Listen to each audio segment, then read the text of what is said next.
น้องจอมบาทสะพันลูหน้าถูสุดยอดงานของแถว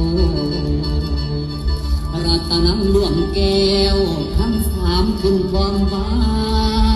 ด้วยศรัทธาอันแห่งกา